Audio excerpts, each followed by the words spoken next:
الشام والسابقون السابقون أولئك المقربون في جنات النعيم ثلة من الأولين وقليل من الآخرين على سرر موضونة متكئين عليها متقابلين يطوف عليهم ولدان مخلدون بأبواب وأبواب قرطاس من معين لا يصدعون عنها ولا ينزفون وفاكهة مما يتخيرون ولحم طير مما يشتهون وحور عين كأمثال اللؤلؤ المكنون جزاء بما كانوا يعملون لا يسمعون فيها لغوا ولا تأثيما إلا قيلا سلاما سلاما وأصحاب اليمين ما أصحاب اليمين في سدر مخضود وطلح منضود ممدود وماء مسكوب وفاكهة كثيرة لا مقطوعة ولا ممنوعة وفرش مرفوعة إنا شأنهم فجعلناهم أبكارا عربا أترابا كأصحاب اليمين ثلة من الأولين وثلة من الآخرين وأصحاب الشمال ما أصحاب الشمال في سموم وحميم وظل يحمل لا بارد ولا كريم إنهم كانوا قبل ذلك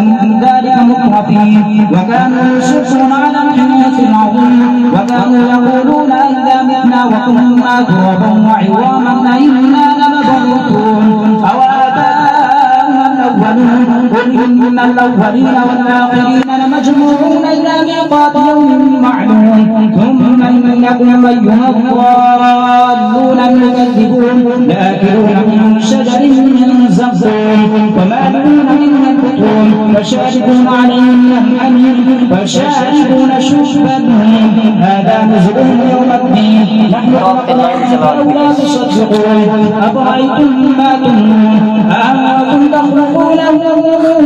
أم نحن الخالقون نحن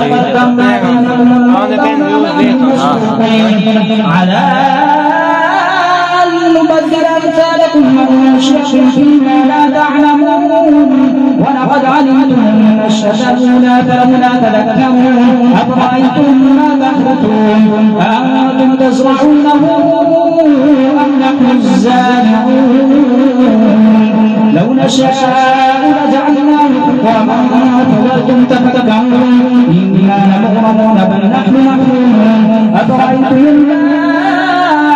الذي تشربون أأنتم أنزلتموه من المزن أم نحن المنزلون لو نشاء جعلناه أجاجا فلولا تشكرون أفرأيتم النار التي تورون أأنتم أنشأتم شجرتها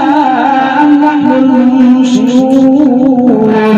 نحن جعلناها تذكرة ومتاعا للمقوين فسبح باسم ربك العظيم فلا أقسم بمواقع النجوم وإنه لقسم لو تعلمون عظيم إنه لقرآن كريم في كتاب مكنون لا يمسه إلا المطهرون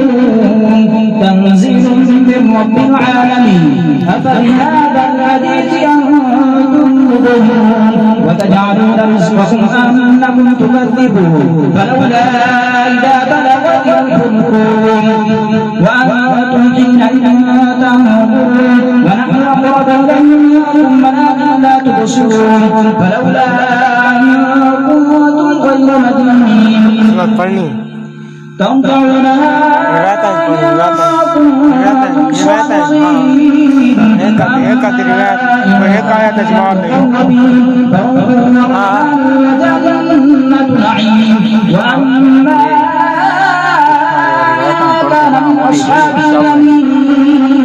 فسلام لك من أصحاب اليمين وأما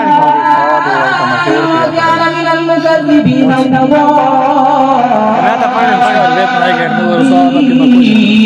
فنزل من حميم وتصلية جحيم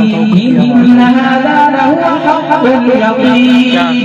فسبح باسم ربك العظيم صدق الله العظيم.